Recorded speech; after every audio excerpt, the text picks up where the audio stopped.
¿Qué tal? ¿Cómo están? Muy buenos días. Aquí arrancamos una nueva conexión con la actualidad local en directo. Bienvenidos, son las 10 de la mañana de este miércoles 17 de diciembre, día en el que vamos a estar pendientes de varios asuntos de interés.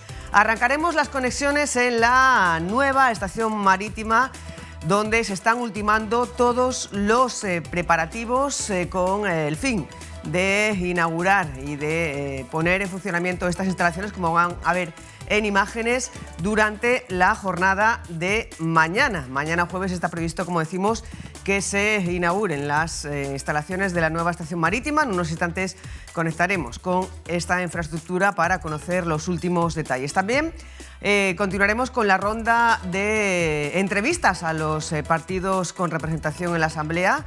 Hoy hablaremos dentro de unos instantes con el portavoz del Grupo Parlamentario Vox, Juan Sergio Redondo, y además también haremos balance de este 2025, aparte de la política local. Con Juan Sergio Redondo también lo haremos con el diputado por Ceuta, Javier Zelaya, con quien hablaremos sobre el escenario de la política nacional en un momento clave y las decisiones que se toman en el ámbito nacional, que también tienen un impacto directo en Ceuta. Y además ya conectaremos directamente, ya plenamente, con la Navidad y con las diferentes actividades que se están organizando, que se están celebrando en diferentes centros educativos con motivo de la cercanía de las fiestas navideñas y de las vacaciones de Navidad. Todo esto y mucho más de aquí a las 12, primera parada en la Agencia Estatal de Meteorología. Y aquí tienen las previsiones para hoy. Son de cielo poco nuboso, con intervalos de nubes bajas y brumas matinales. Las temperaturas continúan en torno a los 11 grados de mínima y los 16 de máxima. El viento sopla flojo, variable.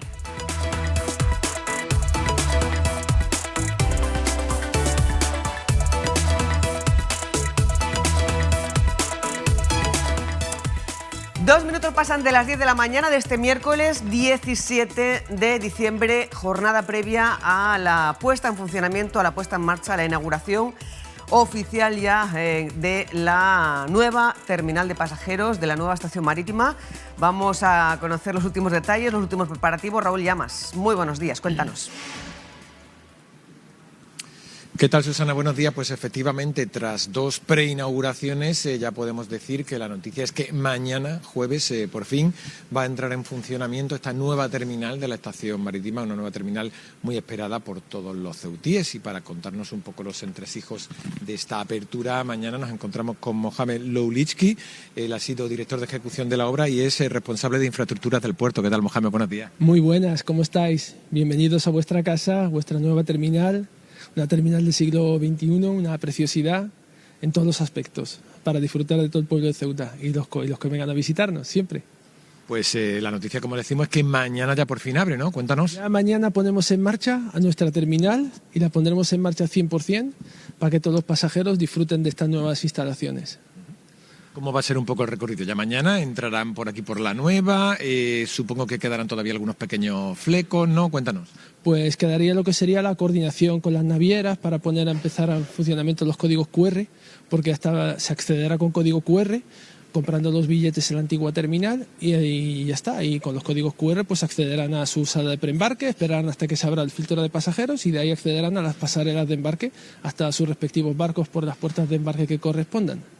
El código QR, me comentabas que va a estar listo, digamos, a final de enero, ¿no? Sí, para coordinarlo y para que también toda la gente se habitúe a utilizarlo por los tornos de acceso y, o sea, dar un plazo de funcionamiento entre las navieras y los pasajeros, que todo se vaya acomodando y aclimatando. Bueno, y no, lo que te comentaba, no se ha informado, ¿no? O sea, mañana van a venir la gente y se van a ir para la antigua. Alguien tiene que estar en la puerta de la antigua diciéndole, no, vete para el otro lado. Sí, estaremos nosotros para acercaros a la nueva terminal y explicaros los funcionamientos y hasta que esto coja el hábito de funcionar. A las 6 de la mañana estaremos aquí con todos vosotros para poner esto en marcha. Y también me comentabas el tema del escáner, ¿no? De la Guardia Civil, que contáis con uno aquí, pero queréis aprovechar el otro de la terminal. Sí, nosotros pusimos ya un escáner instalado y en funcionamiento, que ya está aprobado, y dejamos el otro en la antigua terminal porque como todavía seguía flujo de pasajeros en la antigua terminal, y ya mañana a primera hora, hoy por la mañana mañana por la mañana a primera hora ya traeremos el segundo escáner y ya lo pondremos en funcionamiento aquí, ya tendremos los 2 escáneres y al 100%, la Guardia Civil, la Policía Nacional, todo el mundo estará al 100% mañana a primera hora. Mohamed, pues si te parece, recuérdanos un poco las ventajas y los avances de esta nueva terminal. La hemos dicho 100 veces, pero 101 tampoco pasa nada. Bueno, esta terminal, además de que está hecho con mucho cariño, durante 3 años y medio he estado aquí, es una terminal completamente a la vanguardia de todas las terminales aeroportuarias o de pasajeros de casi todo el mundo. Tiene un sistema BMS de control externo de toda la instalación, apertura de puertas, contraincendios, luego el sistema de contraincendios es un sistema del siglo XXI, incluso los bomberos de aquí de Ceuta nos han felicitado por el sistema de sutorios, cortinas de humo, evacuación de pasajeros, evacuación en circuitos cerrados, o sea, es una maravilla. Y luego todas las instalaciones, todas tienen una eficiencia energética avanzada, tenemos placas solares, placas fotovoltaicas, o sea, una instalación para disfrutarla. Por último, Mohamed, el uso que se le va a dar a la antigua estación marítima creo que parcialmente se va a utilizar, ¿no? Pero el resto, ¿qué? Todas las concesionarias que estaban en la antigua terminal pasarán a la primera terminal, a la zona de la antigua terminal, y ahí les haremos unas oficinas para que sigan con sus ventas como las que tenían antes, y la antigua terminal pues pasará a otros usos seguramente. Todavía no están decididos.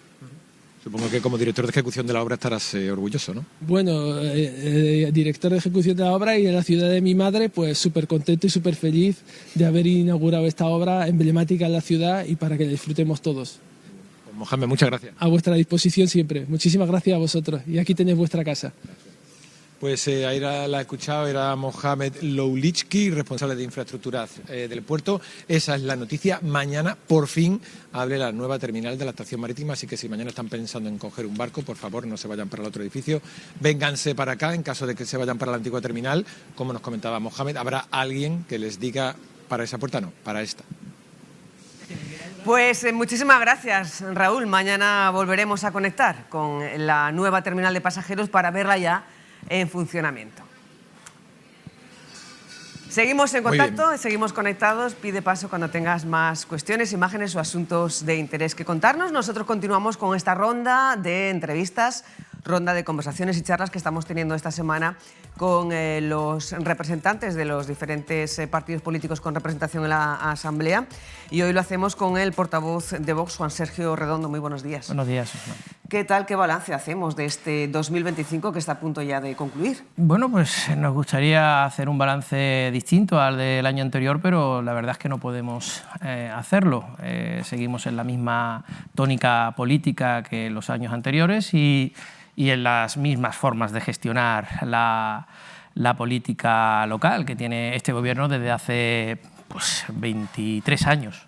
No es el día de la marmota, nosotros lo hemos referido en nuestra última intervención, es una eterna sucesión de las mismas formas, de los mismos contenidos y de las mismas ideas, que son nulas, no solucionan nuestros problemas, los problemas de los ceutíes, pero sí que solucionan pues, los intereses del presidente de la ciudad, de Juan Vivas, y de todos aquellos que le rodean. A nivel interno, el balance no es el mismo que el año pasado. Se ha perdido la lealtad de 2 diputados del grupo, uno permanece en el grupo. En el caso de la diputada Teresa López ha abandonado el grupo parlamentario, ha pasado a ser diputada no escrita. ¿Qué valoración se hace desde dentro y qué se ha hecho mal para perder la lealtad de 2 diputados desde el grupo parlamentario? Realmente yo siempre intento hacer la diferencia que procede dentro de mi partido político, en este caso de Vox aquí en Ceuta. Una cosa es el partido, que está funcionando plenamente, estamos muy activos, cada día tenemos más afiliaciones y más presencia en la calle porque también nos lo demandan los ciudadanos.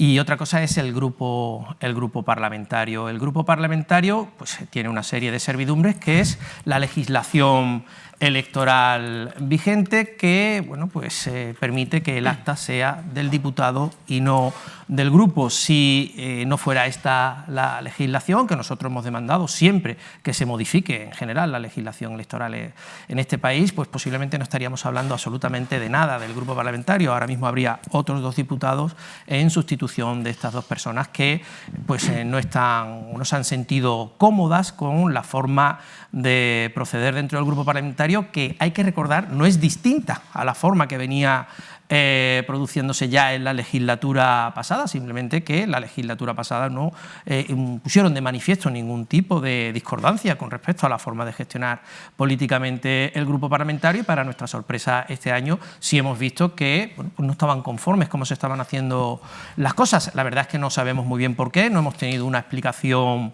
certera sobre su forma de entender la situación que se estaba viviendo, y también nos ha sorprendido un poco ese comportamiento. En el caso de la diputada Teresa López, pues no podemos decir más, ella no ha explicado realmente sus motivos, tomó la decisión de marcharse del grupo parlamentario sin prácticamente comunicarnos nada, y bueno, y ahora está como diputada no adscrita. En el caso del otro diputado, Carlos Verdejo, bueno, pues también creo que lo manifestó en alguna que otra ocasión en pues, otras entrevistas que me han hecho. Es una persona que ya no es militante de Vox, que no tiene ningún vínculo de Vox, que no va a tener ningún vínculo con el partido. Me refiero que está adscrito al grupo parlamentario porque el acta se la dieron los ciudadanos a Vox, y por lo tanto nosotros no vamos a renunciar a un acta que se la dieron los ciudadanos al grupo Vox, al partido Vox, en las elecciones municipales, y que nos permiten ser la primera fuerza de la oposición, porque no es lo mismo tener un grupo político con 4 diputados que un grupo político como le pasa, por ejemplo, al Partido Socialista, que tiene 3. Si nosotros tuviésemos un acta menor, o sea, un número de actas menor, pues el Partido Socialista pasaría a ser la primera fuerza porque fue más votada que Vox en las elecciones de 2023. Por lo tanto, nosotros no podemos renunciar a un acta que nos concedieron los diputados y que nos da una serie de precedencias en el aspecto protocolario y en las intervenciones, por ejemplo, en las sesiones plenarias. Ese es el balance que puedo hacer. Es una cuestión política, ya desde Vox la interpretamos como algo pasado. Nosotros ya estamos enfocando el final de la legislatura con otros proyectos, con otras ideas y con otras personas que también serán las que conformen ese futuro Vox que tiene que estar presente en las instituciones en el próximo 2027. Esa es la razón por la cual no se le suspende, no se le expulsa, porque es una situación curiosa. No es militante de Vox, pero forma parte del grupo parlamentario de Vox sin votar, casi en ningún caso, lo mismo que vota el grupo parlamentario Vox. Bueno, nosotros entendemos que debería reflexionar sobre eso. Si es una persona que no cree en Vox y ha conseguido su acta por Vox, pues a lo mejor no debería estar en Vox y debería marcharse del grupo parlamentario, pero eso es algo que es una cuestión de reflexión particular y de procedimiento particular de esta persona. Nosotros lo único que sabemos es que ese acta se la concedieron los ciudadanos a Vox y es de Vox, y nosotros no podemos prescindir de un número de votos que los ciudadanos le dieron a la candidatura de Vox, al grupo político Vox. Por lo tanto, ese es el motivo fundamental, y porque nosotros representamos ahora mismo en la Asamblea pues esa posición que nos dieron los ciudadanos. No nos convirtieron en un grupo minoritario, nos convirtieron en un grupo mayoritario, y ahora somos la primera fuerza de la oposición precisamente por ese número de votos que le dieron a Vox. No le corresponde a Vox desprenderse de ese apoyo ciudadano que nos dieron en las elecciones del año 23. Por otra parte, como digo, la ley favorece que el acta sea del diputado y no del grupo por el que concurrieron, y bueno, pues hasta que eso no cambie, pues esta circunstancia es posible que se den. ¿Que son recomendables para la política? No, creemos que generan un perjuicio y, como digo, el partido político Vox hoy está en un momento muy bueno, con aumento de afiliación, con muy buenas perspectivas electorales, tanto a nivel local como a nivel nacional, y bueno, pues la situación del grupo es heredada de lo que ha pasado en 2023 y de esta ley electoral. Cuando se dio baja de la militancia, usted ha dicho que si rompía la disciplina de partido que sería suspendido, expulsado. Sí, es algo que forma parte de nuestro reglamento de régimen interno. Dentro del reglamento, si una persona no cumple con pues los requisitos y las normas que aparecen en ese reglamento, régimen interno, que además él conoce perfectamente, esta es la situación, ¿no?, que se genera. Es una situación de suspensión para la representación parlamentaria e institucional. Es una persona que no representa a Vox, que no está en Vox, él no quiere estar en Vox, no comparte los posicionamientos políticos de nuestro proyecto político, y por lo tanto... O sea, Vox no le va a expulsar del grupo parlamentario. O sea, Vox, hoy por hoy, ese acta pertenece al grupo parlamentario, es un número de electores que ha votado a Vox y nosotros no vamos a prescindir de esos números de votantes que apostaron por nuestra candidatura, porque sería traicionar a esos votantes que apostaron porque Vox tuviera hoy la representación política que tiene en la Asamblea. ¿Qué valoración hace de la composición que tiene actualmente la Asamblea? Acaba de hacer referencia a que ahora mismo Vox es el primer grupo de la oposición en número de diputados, precisamente porque el PSOE ha perdido 3. ¿Qué valoración hace de la composición actual de la Asamblea con 4 diputados no adscritos, la situación también de un escaño vacío en el grupo parlamentario MDC? Como digo, es consecuencia de una ley electoral que no se ajusta a la situación política del siglo XXI, es heredada de otras formas políticas propias del siglo XX, de otras personas que pensaron que ese era el mejor procedimiento, adscribir el acta a la persona y no al grupo político, cuando realmente concurrimos a unas elecciones en unas listas cerradas. El elector realmente vota a la sigla. ¿Por qué? Porque no somos candidatos independientes, formamos parte de una lista electoral cerrada, con lo que no tiene ningún sentido que el acta sea de la persona y no sea del grupo parlamentario. Hemos visto cosas surrealistas, como personas que han ido entrando, que estaban en el 7º, 8º puesto, que nadie conocía en una lista. Lo más probable es que la gente muchas veces, y a nivel sobre todo local, vota al candidato y a la sigla, y bueno, y se han encontrado con un acta que realmente viene derivada de su adscripción a la sigla y no de su conocimiento como persona física. En este sentido, la composición de la Asamblea es deudora de esa situación, de esa anomalía que se genera con la ley electoral. Por ejemplo, el Partido Socialista no tendría el problema que tiene ahora, que está en una situación bastante crítica como grupo, no como grupo político, sino como grupo parlamentario, el Grupo Socialista, si el acta fuera del grupo. Ahora mismo tendrían sus 6 diputados y estaría el grupo funcionando pues con otras personas totalmente distintas a las que hoy están. La ley hace que tengamos esta situación anómala totalmente y que además atenta contra el principio de representación democrática de los grupos políticos. Hasta que no se produzca esta modificación, pues veremos que hay tránsfugas que se apropian de actas que se le otorgan a una sigla y de situaciones también surrealistas como la del diputado de MDC, que conserva ese acta, que no hay manera de quitarle el acta por parte de la propia Asamblea o de su propio grupo parlamentario, estando en prisión preventiva, ¿no? Entonces, son situaciones que no se explican, que el ciudadano no entiende, que afectan a la representación que los grupos políticos tienen, pero no tienen por qué afectar directamente al funcionamiento del grupo político. Como digo, el grupo parlamentario, el grupo político Vox, el partido político Vox en Ceuta, está en un momento estupendo con nuestras actividades, con nuestra presencia en calle, y el grupo socialista, al Partido Socialista le pasa exactamente igual. Es un grupo que se ha renovado políticamente, su partido se ha renovado y también tiene una proyección de cara al 2027. Insisto, la situación que hoy representa la Asamblea es producto de una anomalía legislativa y no del funcionamiento que se produce en los grupos políticos. Este viernes se celebra el debate para la aprobación definitiva del presupuesto de la ciudad de 2026. Vox ya ha anunciado su voto en contra. ¿Cuál es el motivo? Sí, bueno, lo he dicho al inicio de mi intervención, es el día de la marmota. Si es que no estamos ante unos presupuestos que aporten algo nuevo o algo distinto al presupuesto del año anterior y del anterior y del anterior. No hay intención de cambiar absolutamente nada por parte del gobierno de Juan Vivas. Nosotros ya hemos manifestado que es el presupuesto de Juan Vivas, no es el presupuesto de los ceutíes, ni es el presupuesto de Ceuta. Nosotros no podemos apoyar el presupuesto de Juan Vivas, no podemos apoyar un presupuesto personalista que además está apoyado en oscuros intereses de tránsfugas, de personas incluso que no aparecen ni siquiera en la primera línea política, que sirve a redes clientelares, que sirve a todo tipo de entidades que tampoco se conocen muy bien o que no pueden acreditar su funcionamiento. O sea, yo creo que es un presupuesto que no beneficia en absoluto a los ciudadanos, a los contribuyentes, porque además los resultados están ahí. Ciudad con mayor paro, ciudad con mayor destrucción de autónomos, ciudad con mayor fracaso escolar. Es que tenemos el ranking de todo lo malo que se puede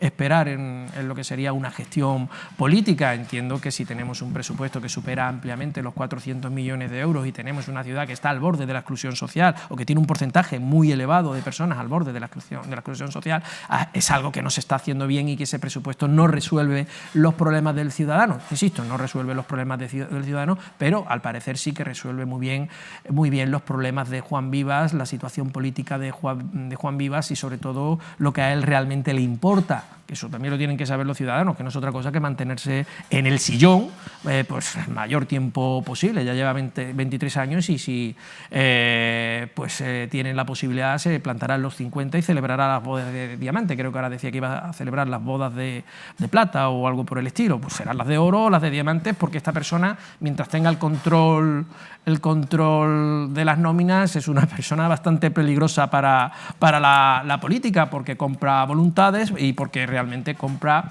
precisamente la permanencia en el sillón. Esa es la realidad y por eso no podemos apoyar esa fuente de recursos que le permite mantener su red clientelar, con la que a su vez se mantiene en el sillón. ¿Pero ha presentado enmiendas? Nosotros, por supuesto, hemos presentado una enmienda a la totalidad. Queremos que se devuelva ese presupuesto, insisto, porque no es un presupuesto que sea de los ceutíes. Nosotros no queremos el presupuesto de Juan Vivas, lo acabo de explicar, no queremos un presupuesto que solo beneficie a sus intereses. Si no es un presupuesto de los ceutíes que se está gestionando además con dinero de los ceutíes, lo normal que puede hacer un grupo político, un grupo parlamentario, es devolverlo directamente, presentar una enmienda a la totalidad, decirle cómo se tiene o cómo entendemos que debería hacerse un presupuesto o qué ejes fundamentales entendemos que debe llevar ese presupuesto para que sea un presupuesto de los ceutíes y no un presupuesto de Juan Vivas, y en el caso de que no se atienda a esa demanda, pues que se devuelva y que se vuelva a hacer en base a esas ideas que desde Vox entendemos que serían en beneficio de los ceutíes y que acabarían con esa hegemonía de presupuestos de Vivas, que son los que venimos padeciendo en los últimos 23 años y que no resuelven los problemas de los ceutíes. Ahora de presupuestos de los últimos años, presupuestos de la marmota desde los últimos 23 años. No hace mucho ustedes apoyaron los presupuestos de un gobierno en el que también estaba Vivas. ¿A qué se debe ese cambio de postura? ¿Ha habido un cambio de política? ¿Ha habido un cambio de propuestas o de inclusión de propuestas de Vox? ¿O se debe también a la obtención de la vicepresidencia de la Asamblea de su grupo político? Bueno, discrepo en la interpretación que me hace. Sí, hace ya mucho tiempo. Es que el tiempo pasa y ya van pasando bastantes años. Y esto fue en el primer año que estuvimos presentes en la Asamblea. Y apoyamos un presupuesto porque la intención era de decir, hay que cambiar, esto se tiene que cambiar, y si queréis cambiarlos, si queréis cambiar esa forma de hacer política que arrastráis desde tantos años, pues nosotros os podemos apoyar. Si queréis realmente cambiar, lo hemos hecho aquí y lo hemos hecho en muchos sitios de España.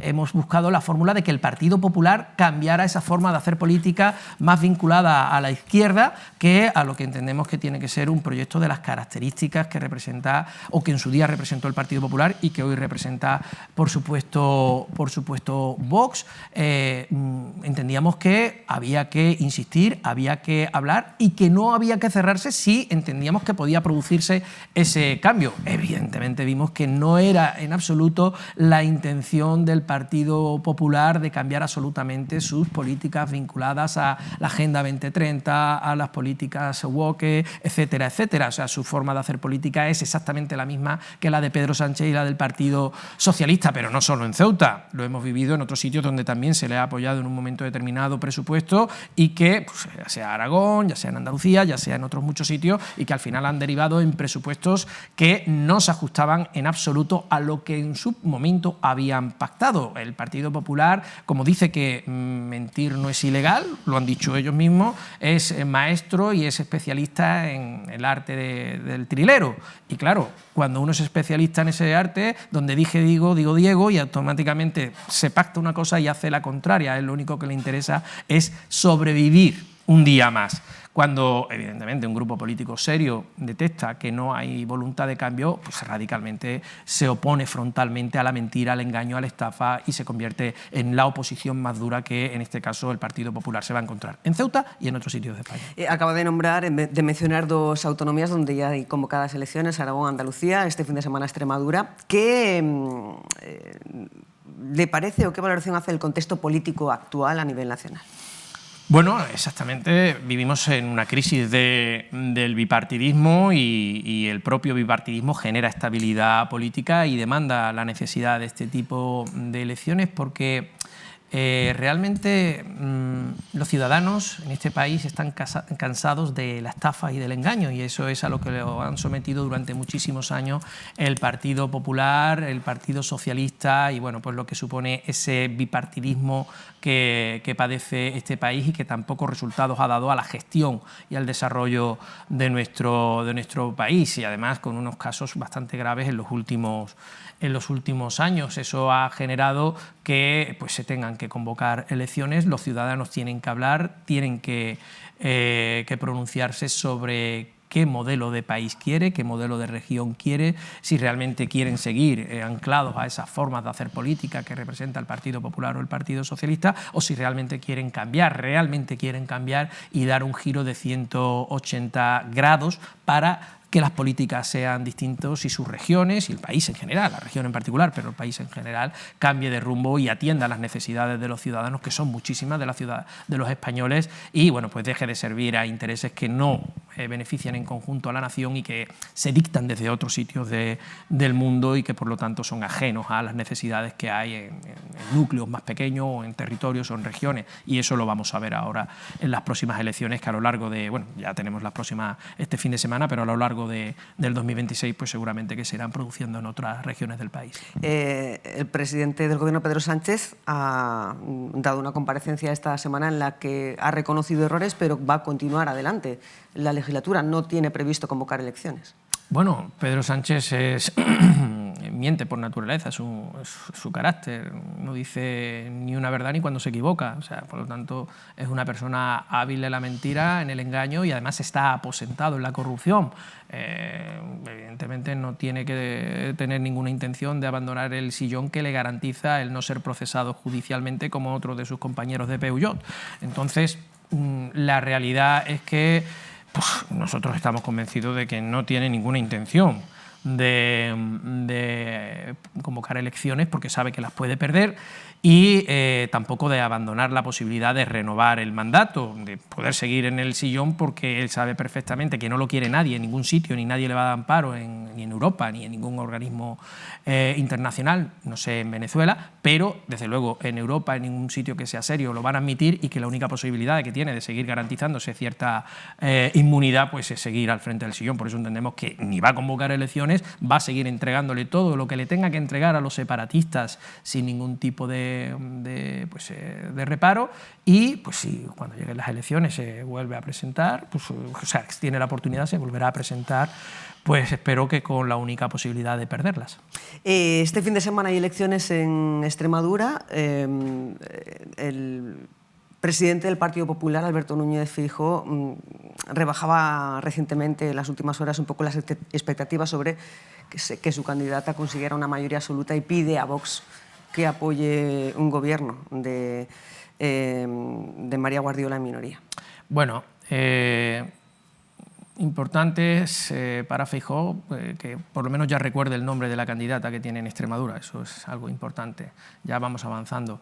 Después que no mientan las encuestas, porque claro, cuando tú te dedicas a pagar a esos CIS del Partido Popular, que empiezan a decir que el Partido Popular está próximo, que si estamos en la mayoría absoluta, sobre todo para intentar restarle votos a otras formaciones políticas en base a esa manida política y absurda del voto útil, y se da cuenta de que no ha tenido una respuesta, pues tiene que bajar las expectativas, porque la realidad se impone, y cuando la realidad se impone, pues entonces tienen que empezar a pedir, porque va a depender de otros grupos políticos para alcanzar sus objetivos. Vamos a ver qué pasa el domingo en Extremadura, y una vez que se vean los resultados, pues ya se tomarán las decisiones, que evidentemente no le corresponde al portavoz del grupo parlamentario Vox en Ceuta tomarlas, las tomarán las personas que las tienen que tomar en su momento, las tendrán que tomar en su momento. Uno de los temas recurrentes de Vox es la inmigración irregular. ¿Cómo propone la formación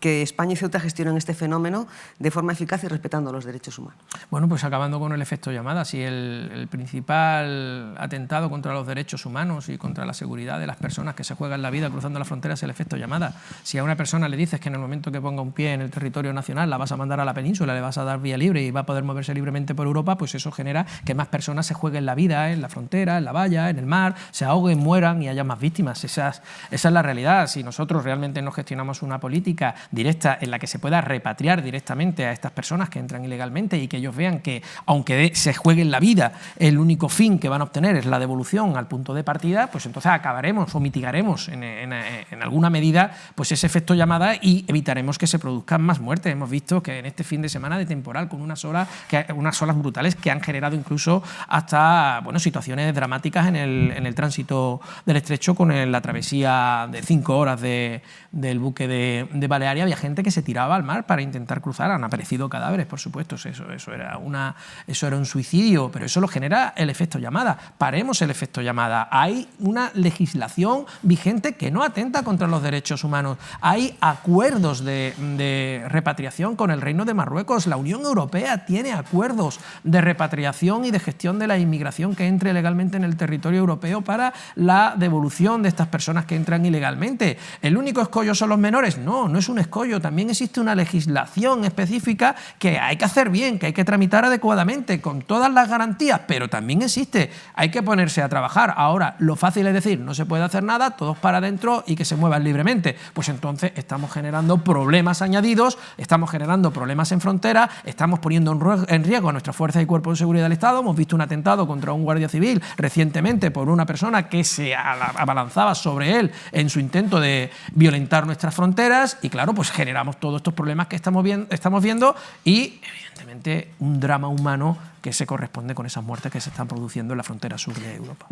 Recientemente leí una entrevista suya en la Gaceta de la Iberosfera en la que planteaba el cierre permanente de la frontera.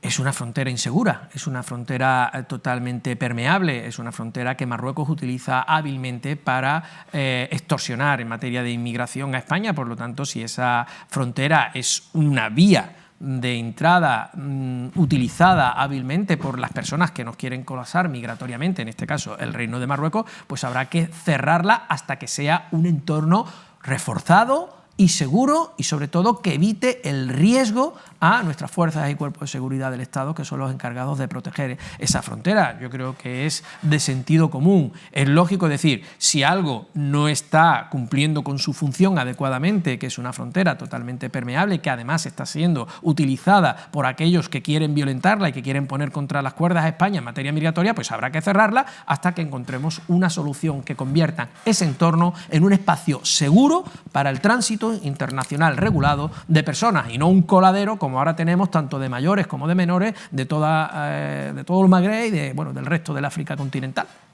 Mirando ya al futuro y al próximo año, ¿cómo ve Vox su papel en el 2026, en el futuro político de Ceuta? ¿Qué ejes programáticos, qué líneas directrices tiene previsto poner en marcha? Bueno, nosotros afrontamos el próximo ciclo electoral, tanto a nivel local como a nivel general, con buenas expectativas. Como digo, el partido hoy en Ceuta está reforzado, tenemos un aumento de militancia, sentimos ese calor de nuestro electorado y nos abre una vía positiva, ¿no?, de cómo enfocar ese proceso electoral. Vox es muy transparente en su proyecto programático. Tenemos una agenda a España con unas líneas muy definidas que tocan todas y cada una de las deficiencias que hemos detectado que tiene nuestra ciudad. Por supuesto, tenemos un problema de vivienda, tenemos un problema de falta de iniciativa económica, empresarial, comercial, de dinamización de nuestro puerto. O sea, realmente nuestro puerto tiene que dinamizarse y no basta con una terminal de pasajeros. O sea, Ceuta no puede utilizar su puerto simplemente como un elemento de tránsito de personas.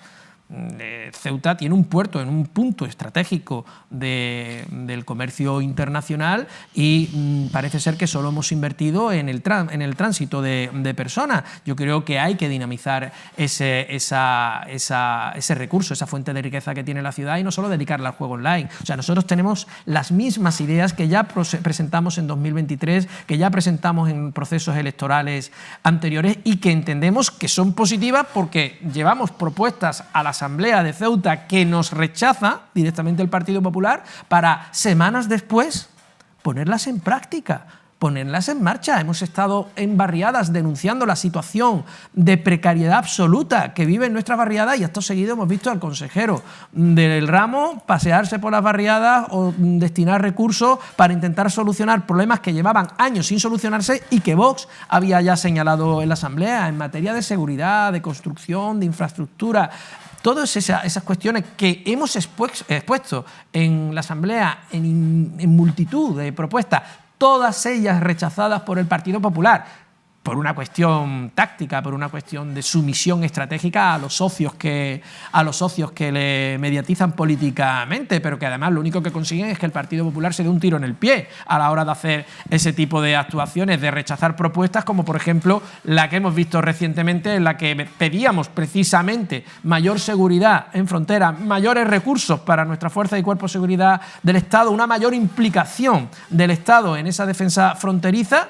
Y resulta que votan en contra pues con argumentos torticeros, surrealistas, absurdos, para una semana después salir, una semana después del atentado que tiene este guardia civil en la frontera, a pedir exactamente lo mismo que había pedido Vox en la Asamblea y que habían rechazado, cuando lo único que se pedía era un gesto, porque sabemos que las competencias no son de la ciudad en materia de seguridad fronteriza, pero simplemente se pedía instar al gobierno a que hiciera eso, una declaración institucional por parte de los representantes ceutíes para que el gobierno garantice nuestra seguridad fronteriza. Pues dicen que no. O sea, realmente nosotros sabemos que estamos en el camino correcto, sabemos que nuestras propuestas son acertadas y que son beneficiosas para el conjunto de los ciudadanos. Y como lo sabemos, y porque lo hemos defendido a lo largo de estos años, vamos a seguir insistiendo en 2027 en que esas son las medidas necesarias que se pueden llevar a cabo antes de que pase el problema, antes de que ocurra el problema, y que los ciudadanos tienen que entender que si queremos prevenir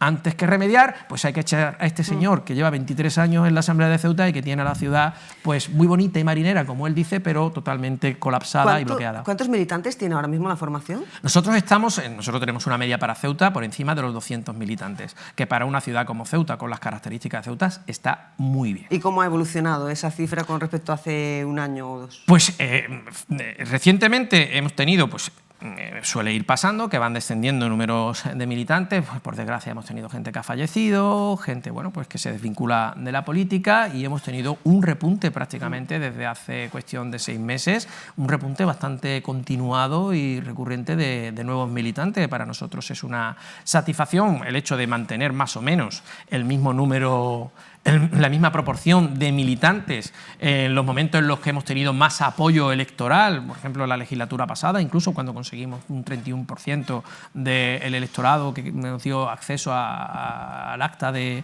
diputado y senador.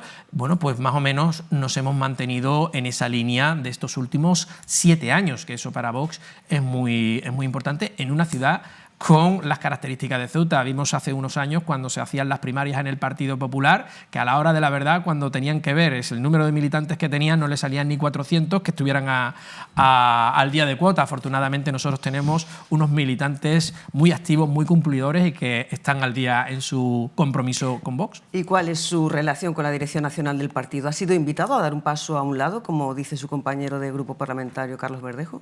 Bueno, aquí estoy y la verdad es que me siento muy respaldado, muy apoyado y muy querido por parte de la dirección nacional de Vox. No sé de dónde habrá sacado este hombre esas conclusiones, pero evidentemente no se corresponde con la realidad. Hoy tengo muy buena relación con el presidente nacional, con Santiago Abascal, con el equipo directivo y bueno, pues me siento arropado y me siento apoyado por ellos, que ya es mucho en ese sentido, y a lo cual le agradezco, por supuesto, esa confianza que siguen depositando en mí. ¿Preparado para encabezar una candidatura a las elecciones del 27? Eso ya no lo puedo decir, eso ya se verá en el 2026, todavía tenemos que seguir trabajando la candidatura en la que tuvimos en 2023, el apoyo que nos dieron en el 2023, quedan 15 meses, 16 meses, que hay que seguir trabajando en esta legislatura con los pies en la tierra y encarando el 2027. Lo que pase a partir de finales del 2026, pues eso ya será, como se dice, harina de otro costal. De momento seguramente hablaremos antes de finales del 2026, estamos en final de 2025.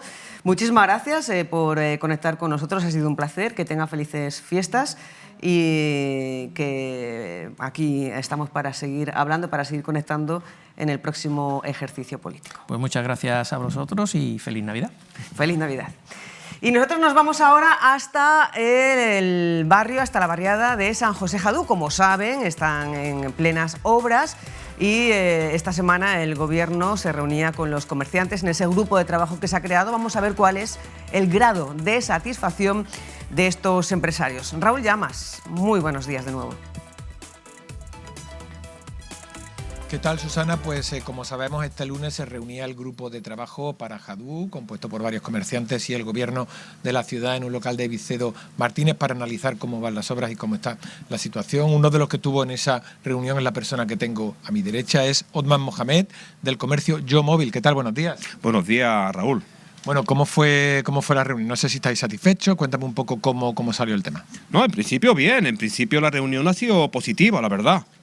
Se han tocado muchos puntos, por ejemplo el tema de la seguridad, que el otro día estuvimos comentándolo, se ha tocado el tema de los aparcamientos, se han tocado el tema de, por ejemplo, de las subvenciones, que hay muchos comercios que pedían en lo que son las bases, pedían lo que era que no tuvieses deuda si estás de alquiler, que no tuvieses deuda, y eso pues se ha suprimido. Luego, en general, pues bien, la verdad es que hemos visto bastante involucrados a los consejeros que han estado ahí de la ciudad. La verdad es que buenas palabras, ahora queremos que se cumplan, ¿no?, lo que se ha dicho, y creo que para la segunda quincena de enero tenemos otra reunión y vamos, y todo lo que sea para mejorar el barrio, bienvenido sea.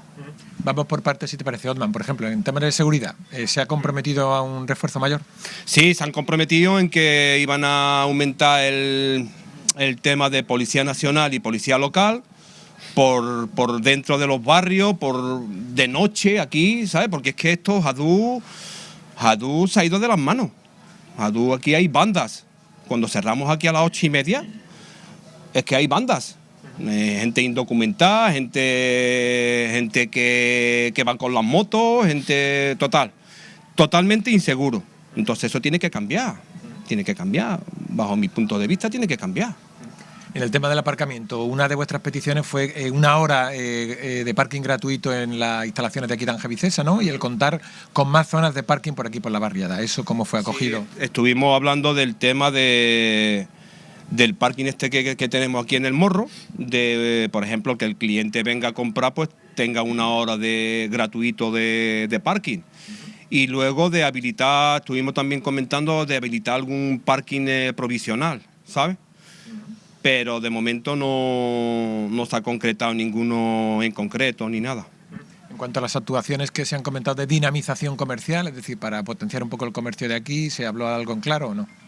Sí, se ha comentado por encima algo, Pero eso, vamos, eso es todavía, yo creo que todavía es muy temprano para eso. Primero se tendrá que terminar lo que es la obra y luego ver el enfoque que le damos a la barriada, ¿sabes? Porque hay que mejorar muchas cosas, no es solamente se trata de dinamizar o lo que sea, es una post-obra, a ver qué es lo que va a pasar después de la obra. Exactamente.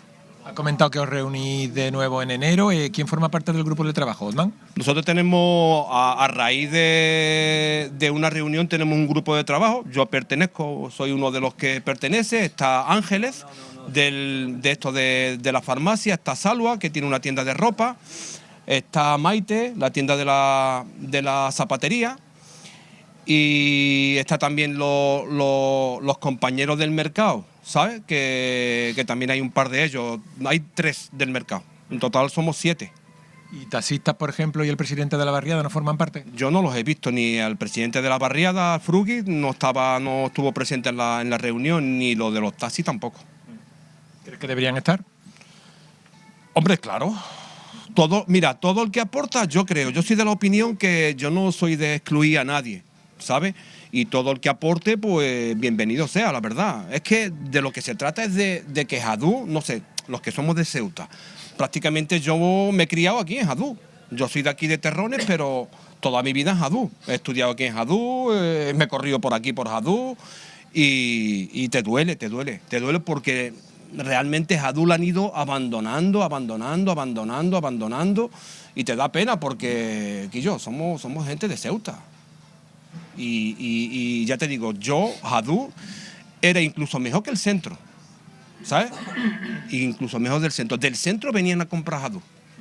Pues vamos a intentar, ¿no? Vamos a intentar poco a poco darle ese ambiente a Jadú, Mira, por ejemplo, no es por nada, ¿por qué? Porque se ha excluido Jadú, no ya este año, sino el otro, por ejemplo, de la Cámara de Comercio.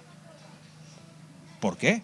Porque todo lo que se hace en la Cámara de Comercio, porque la Cámara de Comercio coge dinero público.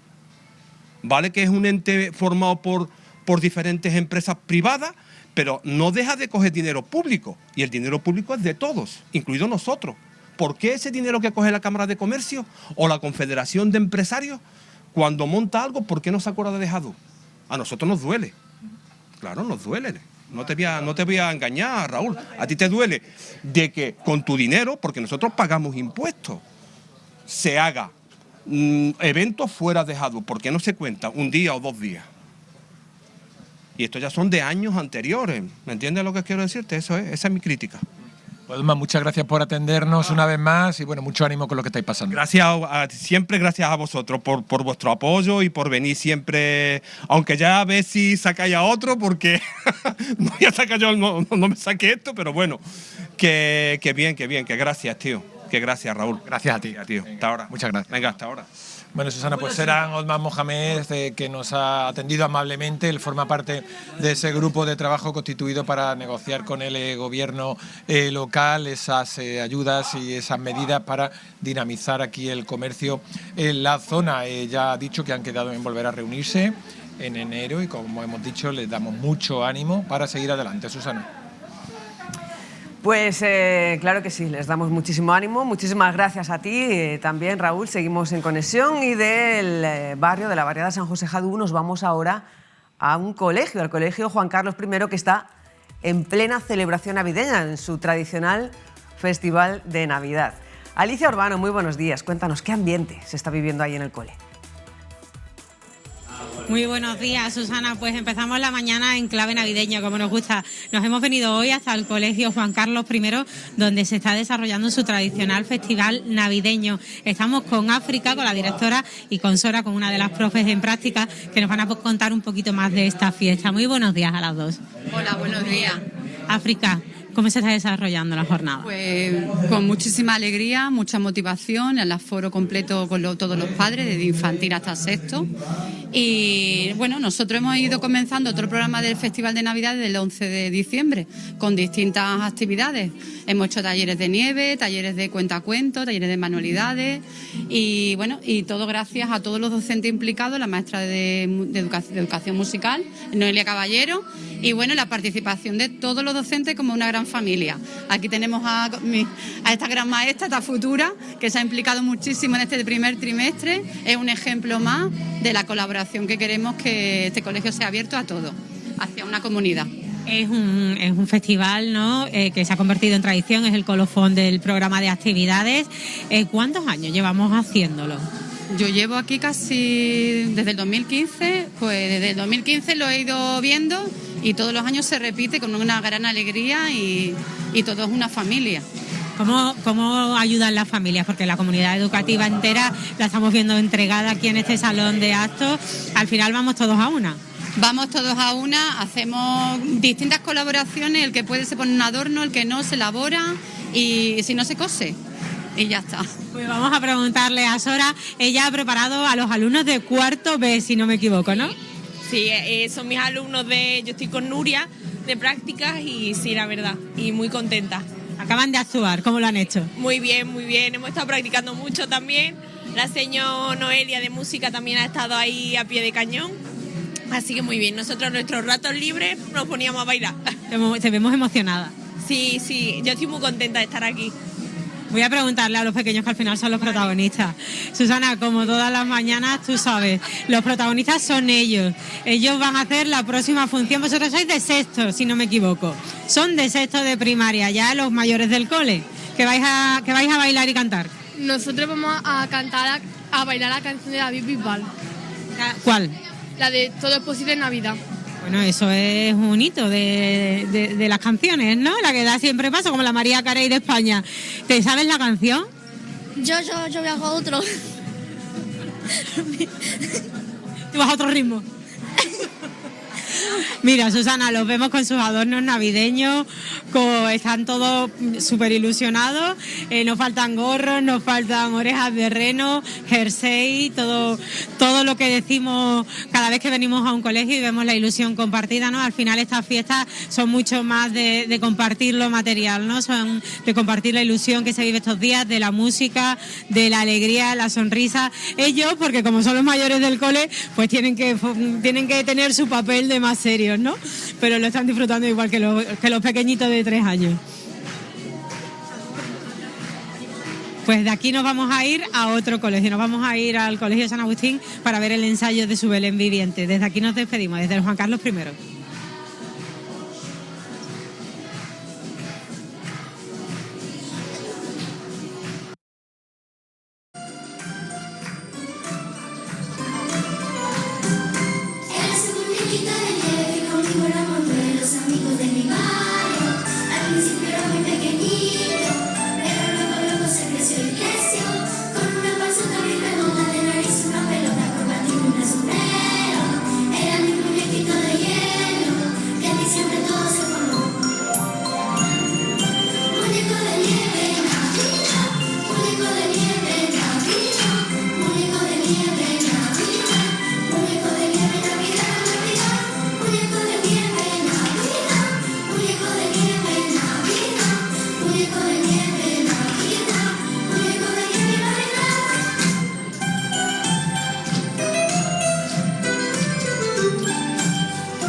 Ambiente absolutamente navideño el que se está viviendo en el Colegio Juan Carlos I. No es el único centro educativo que ya está en clave navideña y luego veremos ese Belén viviente que están preparando y que están ensayando los alumnos del Colegio San Agustín. Alicia Urbano, que también está en su salsa, nos daba esta conexión, estas imágenes desde este centro educativo. Volvemos a Plató, seguimos haciendo balance no solamente de la política local, se lo comentábamos en el sumario, también de la política nacional que atraviesa un momento clave y sus decisiones también tienen impacto directo en Ceuta. El Gobierno atraviesa uno de los momentos de mayor presión política de la legislatura y hoy analizamos esta situación, ese escenario con Javier Zelaya, diputado del Partido Popular por Ceuta en el Congreso. Muy buenos días. Muy buenos días. Momento de balance, diciembre, balance de 2025 de este curso político, señor Celaya. Bueno, pues nos encontramos con otro curso político pues prácticamente estéril, ¿no? Empezando por la incapacidad del gobierno de Sánchez en sacar adelante y aprobar unos presupuestos generales del Estado para nuestro país. Así que seguimos con una situación de bloqueo en la cual prácticamente semana a semana el gobierno se va viendo desgastado por sucesivos escándalos, por el afloramiento de nuevos casos de corrupción y bueno, ya lo último de lo último es todo este Me Too dentro del Partido Socialista, ¿no? La aparición de estos casos de acoso sexual que han estado siendo encubiertos por un partido que ha hecho del feminismo una bandera y luego se ve que esa bandera solo le sirve para utilizarla de pancarta en las manifestaciones cuando a la hora de la verdad, pues ¿cuántas mujeres iban en el peullo de Sánchez? Yo creo que ninguna, ¿no? Salvo que llevas en el maletero, pues es un partido donde realmente ¿qué pasó con Carmel Calvo? ¿Qué pasó con Adriana Lastra? De las sanchistas históricas pues queda poco más o menos que María Jesús Montero, ¿no? Nada más. Así que es una situación de descomposición, una legislatura perdida para España, pero bueno, ahí sigue Sánchez, ¿no? Diciendo, como lo vimos antes de ayer, proclamando que no pasa nada y que sigue adelante y que habrá legislatura para rato. Y por lo tanto que lo que deben esperar los españoles es que no haya elecciones generales antes del 27, es la posición del gobierno. ¿Y cuál es la del PP? ¿Qué debería hacer el PP ante esta postura o ante esta decisión del presidente del gobierno de no convocar elecciones anticipadas como solicitaba su formación y terminar la legislatura en el 27? Bueno, nosotros estamos dispuestos a encabezar una moción de censura con un único punto en el programa, esa moción, que es darle la voz a los españoles, o sea, convocatoria inmediata de elecciones generales. No se trataría de hacer, como hizo Sánchez en el 18, una usurpación del Poder Ejecutivo, porque Sánchez en aquella moción de censura presentada por Ábalos, lo cual parece desde luego, visto con perspectiva, increíble, sonrojante, hizo aquella moción de censura para acabar con la supuesta corrupción del Partido Popular, pero no llamó a las elecciones a los españoles, sino intentó asentarse en el poder. Y cuando fracasó en su intento de sacar presupuestos generales del Estado para 2019, adelantó las elecciones, ¿no? Nosotros, en este caso, lo que ofrecemos es una moción de censura con el objetivo de devolverle la voz a los españoles y que haya inmediatamente elecciones generales. ¿Qué es lo que ocurre? Que los números son los que son. Los números son los que son. ¿Qué grupos políticos podrían apoyar esa moción de censura?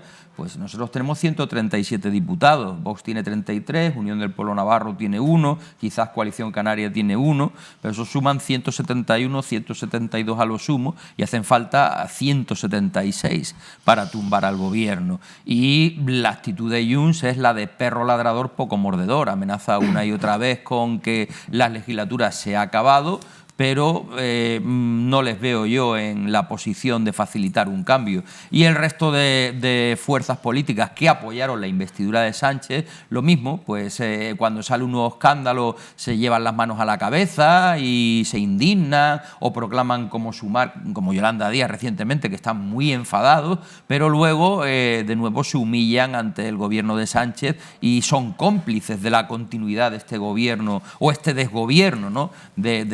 Del bloqueo y de la corrupción en el entorno de Pedro Sánchez. Ante esta tesitura que no hay números para la moción de censura, ¿cuál va a ser la postura del Partido Popular? ¿Qué alternativa real plantea para desbloquear la situación? Bueno, nosotros no descartamos el que finalmente nos lancemos a una moción de censura aunque se pierda. Pero ¿qué es lo que ocurre? Si realmente se hace la moción de censura y fracasa, se le está dando un balón de oxígeno a Pedro Sánchez. Y además, legalmente, por procedimiento, tendría que transcurrir un año antes de que se pudiese volver a poner en marcha una segunda moción de censura, con lo cual ya estaríamos en 2027 con las elecciones a la vuelta de la esquina. Entonces, teniendo en cuenta que cada semana nos encontramos por el avance de las investigaciones o por los procesos judiciales con un nuevo varapalo para el gobierno, pues realmente se trata de garantizar el éxito de esa hipotética moción de censura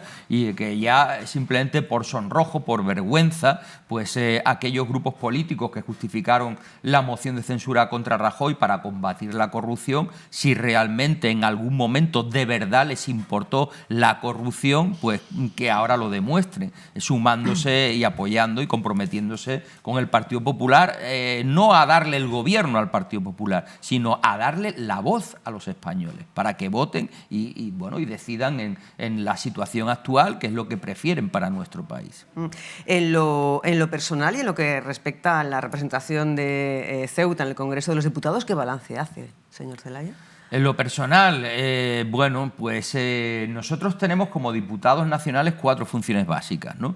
La legislativa, que es la típica del poder legislativo, de las Cortes Generales, la presupuestaria, o sea, el controlar en qué se gasta el gobierno, el poder ejecutivo, el dinero que toma de los bolsillos de los españoles, y ahí yo, después de 2 años y medio, no sé lo que es eso, no lo he vivido como diputado, el pasar por una votación de unos presupuestos generales del Estado, ni los debates, ni las propuestas, ni las enmiendas, no sé lo que es, porque este gobierno no es que haya fracasado a la hora de sacar adelante una ley, sino es que ni siquiera nos ha traído un borrador, ni siquiera lo ha presentado ni en el 24 ni en el 25, y yo no creo que, ahí vive con la prórroga, con el mecanismo permanente de la prórroga. Y luego las otras 2 funciones, la de control al gobierno, pedirle explicaciones, formular preguntas escritas, preguntas orales, pues evidentemente nosotros estamos pendientes y trabajando por los intereses de toda España, pero sobre todo por los de Ceuta. Es decir, nosotros, y me refiero también a mis compañeros los senadores,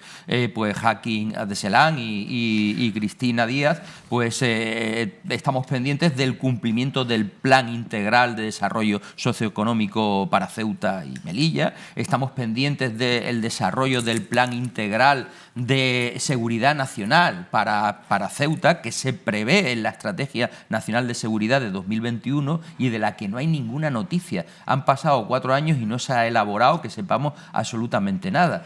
Y luego también estamos pendientes que evidentemente las relaciones con Marruecos, pues Ceuta y Melilla no sean el patito feo, que lamentablemente seguimos siéndolo, seguimos siéndolo. Es verdad que las relaciones con Marruecos son buenas, ¿no?, por parte de este gobierno, y eso es positivo. Para nosotros estamos de acuerdo con que hay que tener las mejores relaciones posibles con Marruecos, es necesaria la colaboración en el control de la inmigración, del yihadismo, del narcotráfico, en fin, es bueno que se desarrolle Marruecos, pero lo que no puede ser es que esas relaciones sean a costa de Ceuta y Melilla. Y ahí estamos viendo cómo en la última reunión de alto nivel que se produjo este mes de diciembre, el gobierno español y marroquí se felicitaban de haber normalizado el tránsito comercial y los flujos comerciales y las relaciones, cuando todos sabemos que las aduanas prometidas de Ceuta y Melilla pues no funcionan, son un fake. El puente de la Constitución y la Inmaculada, me llegó una referencia que me pareció alucinante,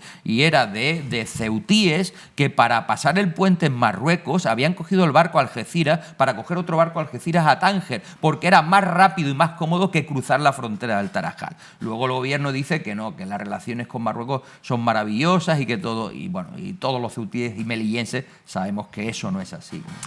Volviendo a hacer un repaso de la labor del diputado por Ceuta en el Congreso, se ha criticado mucho a su persona y su labor durante este año por varias formaciones políticas. Le criticaron de haber priorizado los intereses del partido a los intereses de la ciudad, de haber votado en contra de los intereses de Ceuta en ese Real Decreto sobre el traslado de menores, que aliviaría o que se llevaba con el objetivo de aliviar la presión sobre la ciudad y otros sitios en los que había una presión o sobresaturación de menores extranjeros no acompañados. Incluso se llegó a pedir su dimisión. Sí, las ha pedido, creo que por varias cosas. En fin, forma parte un poco también del juego político, ¿no? En la Asamblea de la Ciudad, pues el intentar inventar historias que realmente son insignificantes, ¿no?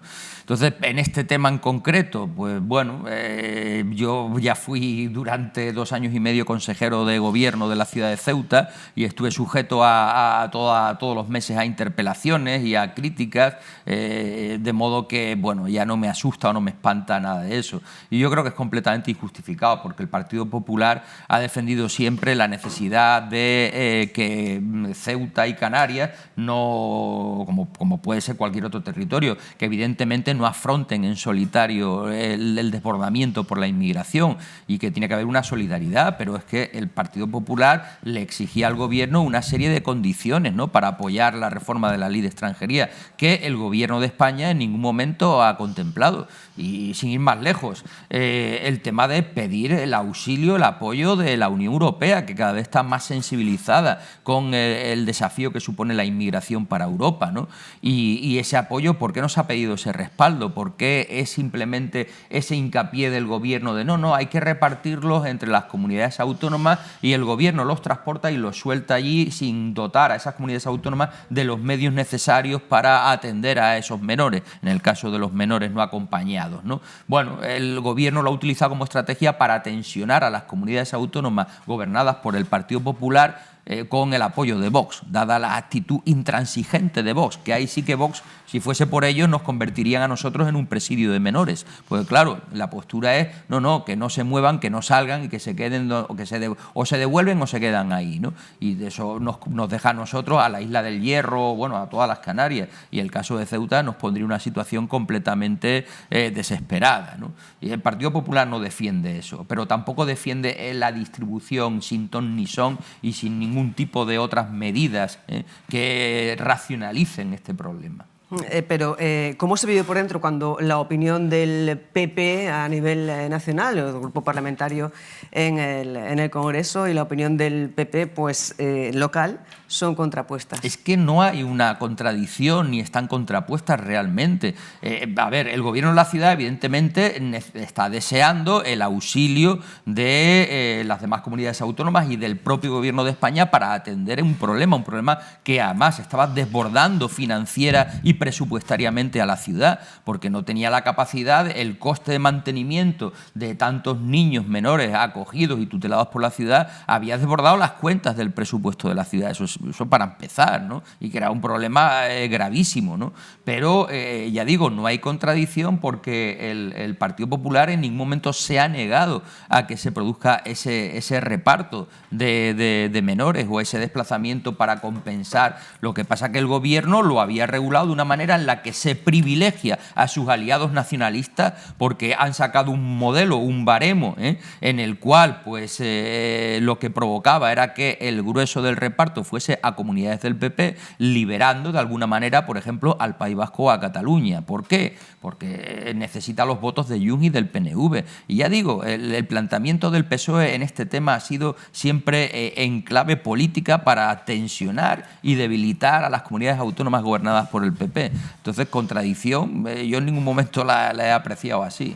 ¿Qué valoración hace de estas primeras semanas de funcionamiento de esto y de los traslados? De los traslados, bueno, hombre, para Ceuta ya lo he mencionado, ¿no? Es decir, es verdad que ni Ceuta ni las Islas Canarias tienen por qué asumir en solitario la presión migratoria, y al final, pues, bueno, es lógico que se distribuyan, aunque a lo que tenemos que aspirar es a una inmigración legal, ordenada, segura, y no al descontrol al que nos tiene acostumbrado el gobierno de Sánchez. ¿Por qué? Pues porque son un gobierno de coalición entre los socialistas y Sumar, donde hay posiciones pro inmigración, y de hecho la población española en los 7 años de gobierno sanchista se ha incrementado en más de 2 millones de personas por la llegada de inmigrantes, que al final es lo que está haciendo que parezca que sube nuestro Producto Interior Bruto. Claro, al haber más población hay más demanda, hay más consumo, y entonces la economía sube, pero sube dentro de una bajísima productividad y por una situación que realmente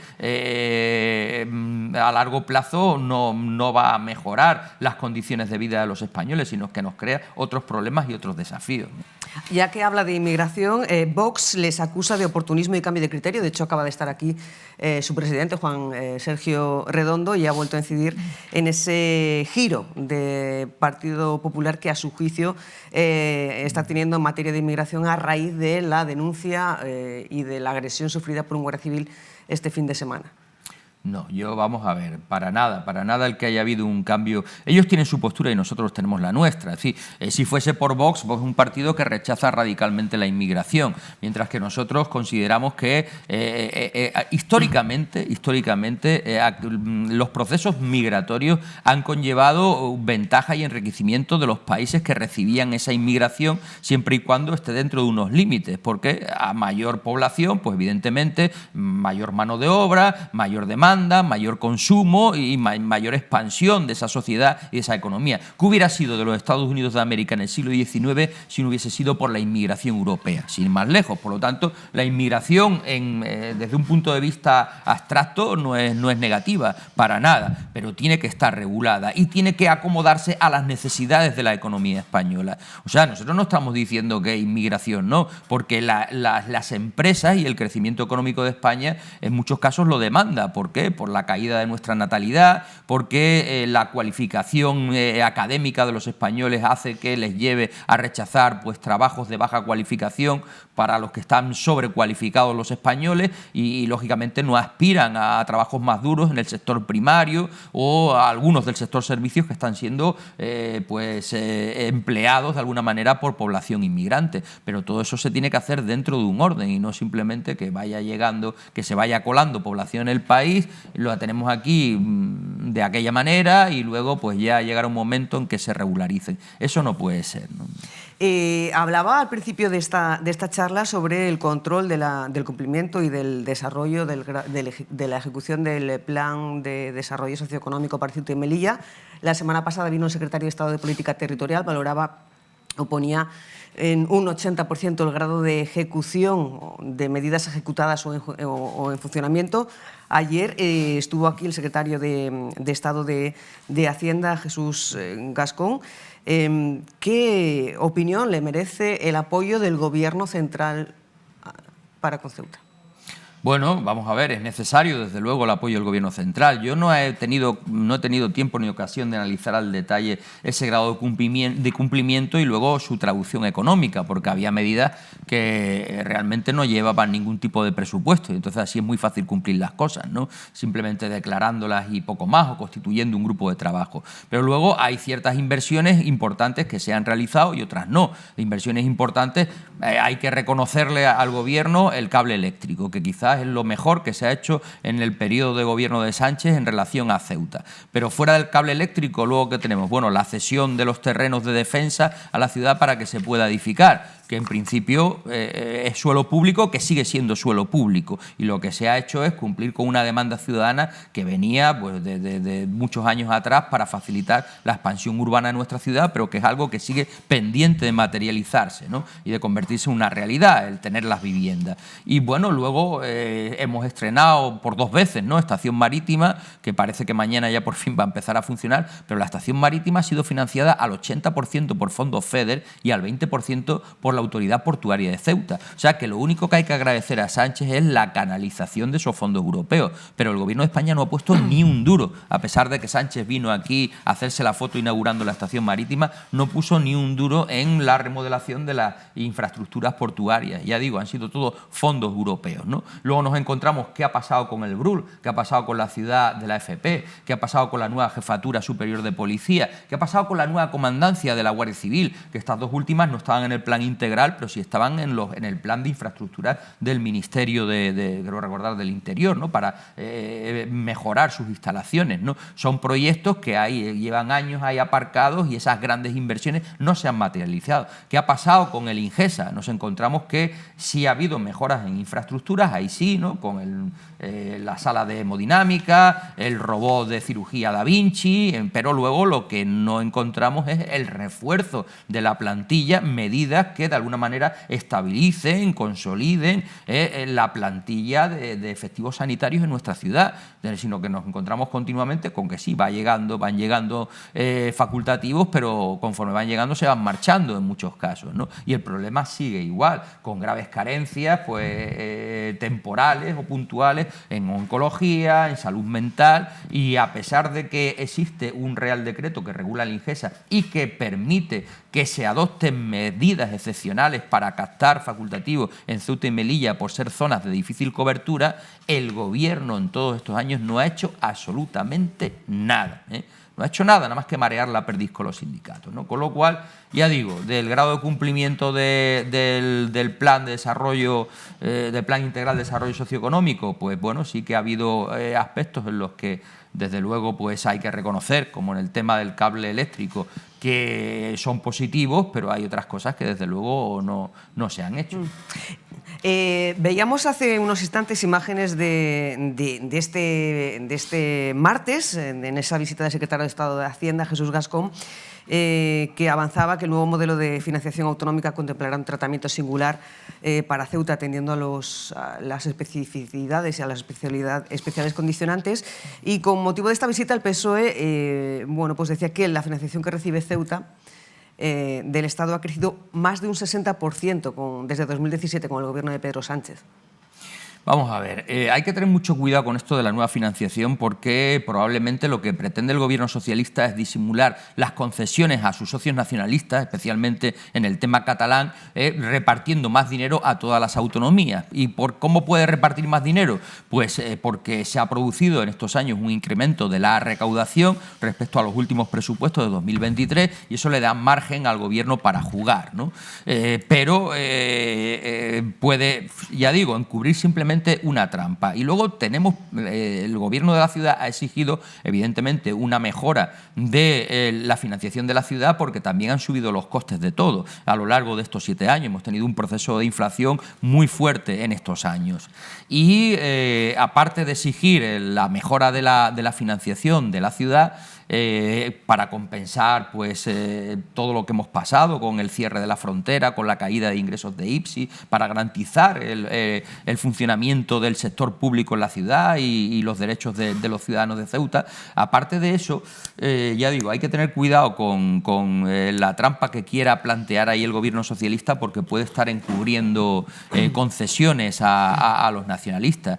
Luego no se ha resuelto todavía el asunto de las bonificaciones en las cotizaciones a la Seguridad Social, ¿no? O se ha resuelto de aquella manera, poniendo un parche, porque cuando por fin el gobierno enmendó el problema que ellos mismos habían generado, lo hizo dejando fuera los contratos temporales y luego vinculando esas bonificaciones al desarrollo del Plan Integral de Desarrollo Socioeconómico, que se supone que finaliza en 2026. Entonces, ¿qué va a pasar a partir del año que viene con las bonificaciones? A nosotros nos tienen bloqueado en el Congreso la tramitación precisamente de ese proyecto legislativo, bueno, esa proposición de modificar para consolidar y recuperar las bonificaciones, que además la aspiración del gobierno de Ceuta es que incluso se mejoren, y más allá de ese 50%, ¿no?, que era el que existía anteriormente y el que quedó en entredicho con la modificación que había hecho el gobierno, ¿no? El secretario de Estado de Política Territorial decía la semana pasada que se está trabajando en ello y que llevaría esta reivindicación al ministerio correspondiente. Bueno, esperemos que sea así y que ahora, claro, en una situación política con la que vivimos, en la que no hay presupuestos generales del Estado, pues, en fin, difícilmente el gobierno puede cumplir las promesas que hace, ¿no? Así que ya veremos a ver qué es lo que ocurre, ¿no? Ahora, hace poco se anunció una medida que nosotros veníamos reclamando, incluso a través de una proposición no de ley en el Congreso de los Diputados, que era la mejora de la financiación de la Universidad de Granada para permitir su expansión en Ceuta y en Melilla, ¿no? Porque nosotros apostamos por el crecimiento de la universidad, creemos que es una apuesta inteligente e importante para nuestro desarrollo. Pero ¿qué es lo que pasa? Que la Universidad de Granada se financia a través de la consejería correspondiente de la Junta de Andalucía. Ceuta y Melilla están fuera de la Junta de Andalucía. Y el Gobierno central, la Administración General del Estado, compensa a Andalucía con unos fondos, pero esos fondos son insuficientes para el gasto que ya de por sí acomete la Universidad de Granada en Ceuta y Melilla y y más insuficiente aún para permitir su crecimiento y expansión. Hace poco había prometido el Gobierno que se iba a apostar y se iba a mejorar esa dotación. A ver si es verdad y la vemos cumplida y se permite conseguir ese logro en nuestra ciudad. Este martes hubo una Copa de Navidad del Partido Popular, ahora vamos a ver las imágenes, una Copa de Navidad en la que participó el diputado por Ceuta. ¿Qué espera antes de ver esas imágenes y de pasar a celebrar la Navidad del Partido Popular? ¿Qué espera del 2026? Bueno, ¿Cómo espera que sea este próximo año desde el ámbito político? Bueno, lo que nosotros deseamos desde luego es que se ponga fin al sanchismo. Ahora vamos a entrar en un ciclo de resultados electorales autonómicos porque este domingo son las elecciones en Extremadura, vienen inmediatamente en Aragón, en Castilla y León, en Andalucía, y si realmente el Partido Popular consigue resultados muy positivos y se produce un hundimiento del PSOE, podría precipitar el final del sanchismo. Es quizás lo único que lo puede precipitar, ¿no? Sin embargo, si ahora nos encontramos en las elecciones extremeñas con que María Guardiola siga dependiendo de Vox para gobernar, pues esto le proporcionaría munición a Sánchez para agitar otra vez el fantasma de que viene el coco, que viene la ultraderecha, que viene tal, y movilizar a sus votantes para intentar seguir atrincherado en el poder, ¿no? Así que yo confío que ya este domingo tengamos una gran alegría, alcanzando los 33 diputados en el Parlamento de Extremadura que nos dan la mayoría absoluta, que siga ese ciclo y que eso precipite el final del El presidente sanchismo. nacional del partido bajaba un poco las expectativas en las últimas... No sabemos lo que va a ocurrir, las encuestas están ahí, no se llega de momento, según los sondeos. ¿Y si no se llega, debe pactar con Vox el Partido Popular? Hombre, si no se llega, para formar gobierno, para la investidura, tendrá que haber algún tipo de acuerdo o por lo menos la abstención de Vox, ya se verá. ¿Y a nivel local qué espera del 26? Hombre, a nivel local del 26, pues yo espero que la ciudad pues siga progresando en cuanto a que se cumplan esas inversiones que están pendientes en nuestra ciudad, que mejore la situación especialmente sanitaria, que quizás es el déficit más grave que tenemos, que mejore el negocio en torno a la actividad portuaria, que puede ser una salida de la situación que atravesamos, que mejoren nuestras cifras de desempleo, de pobreza infantil, en fin. Ahora, mañana, sin ir más lejos, me voy a Madrid, es mi última intervención ya lo que nos queda de año en el Congreso, a la Comisión de Educación, Formación Profesional y Deporte, a llevar una proposición no de ley para que se aplique en nuestra ciudad y en Melilla un programa financiado por la Unión Europea que lleva años existiendo y que nunca ha llegado a nuestras ciudades, ¿no? Relacionado con el desayuno saludable y el programa de fruta, hortalizas y leche en los colegios, ¿no? Y que no ha llegado aquí simplemente por problemas burocráticos, ¿no? Y entonces espero que se desbloquee y que se pueda convertir en una realidad para el curso 26-27, ¿no? Pues estaremos pendientes. Señor Zelaya, muchísimas gracias por compartir con nosotros esta conexión. Nos vamos a conectar ahora con la Navidad del Partido Popular. Que tenga felices fiestas y seguimos conectados. Muchísimas gracias y feliz Navidad. Anoche era cuando se celebraba la tradicional Copa de Navidad del Partido Popular local, rodeados de militantes y simpatizantes. Tanto el secretario general como el presidente de esta formación dirigieron unas palabras a los presentes. Guillermo Martínez hizo alusión al ambiente preelectoral que se vive en nuestro país y a la necesidad de estar preparados. Juan Vivas, por su parte, y tras un cuarto de siglo al frente del gobierno local, aludió a su relevo al frente del partido y del Ejecutivo. Y los años también me dicen que las personas pasamos, que lo importante por encima de las personas son los proyectos, son las ideas, son las convicciones y son los principios. La experiencia me dice que el relevo es una ley natural, positiva, beneficiosa. Por eso creo que lo mejor está por venir, con independencia de quien sea el que esté o quien esté al frente del Partido Popular en los próximos años. Lo mejor está por venir. Entramos en un año preelectoral, al menos en lo que concierne a las elecciones autonómicas. Y ojalá también tengamos un año electoral en lo que concierne a las elecciones generales. Tenemos que estar preparados para activar la maquinaria electoral en cualquier momento. Pues esas son imágenes de la tradicional Copa de Navidad del Partido Popular que se celebraba anoche en su sede. Nos vamos hasta el campus universitario. Allí está celebrándose una jornada solidaria, una jornada de entrega de alimentos al Banco de Alimentos de Ceuta. Raúl Llamas, buenos días de nuevo. ¿Qué tal, Susana? Buenos días de nuevo. Pues nos encontramos en el campus universitario, donde hemos sido testigos de la entrega de una caja solidaria recaudada por parte de la Facultad de Educación de la UGR al Banco de Alimentos. Es una recaudación que ya nos van a explicar, se produjo durante la Semana de la Discapacidad, concretamente en la Milla Solidaria. Y para que nos cuenten un poco de todo esto, nos encontramos con David Palma, vicedecano de Estudiantes, Extensión Universitaria e Inclusión, y con Susana Narro, que es la representante del Banco de Alimentos, que viene a recoger la mercancía. Empezamos, si te parece, Susana, con David Palma. David, buenos días. Buenos días, Raúl, ¿qué tal? Bueno, cuéntanos, ¿cuándo se produjo esta recogida de alimentos y etcétera, etcétera? Bueno, cuando celebramos lo que es la Semana de la Discapacidad, lo que hacemos también es organizar la Milla Solidaria, y dentro de la Milla Solidaria el único requisito para participar es traer alimentos no perecederos para el Banco de Alimentos, que nos pone aquí en el campus una caja solidaria. Entonces, durante la Milla Solidaria, tanto nuestra comunidad universitaria como las asociaciones, también muy importante porque se volcaron, trajeron esos alimentos y participaron en la Milla Solidaria. Entonces unimos deportes y solidaridad, que ahí no es la única competición, creo yo, en el mundo, que lo importante no es ganar, sino ayudar con alimentos, y recaudamos esos alimentos, que para nosotros es muy importante, ¿no? Nos sentimos orgullosos tanto por las asociaciones como por la comunidad universitaria.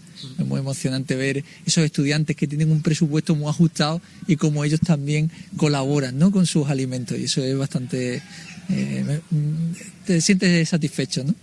Sí, es como explotar, digamos, la vena solidaria tanto de la institución académica como de los estudiantes, ¿no? Exactamente. Dentro de esa Semana de la Discapacidad que tanta implicación debemos tener nosotros como colectivo de la educación, pues para nosotros también es importante eso, que la solidaridad también que reine y que nuestros estudiantes aprendan, bueno, ya lo saben, pero que refuercen esos valores de solidaridad, de ayuda al prójimo.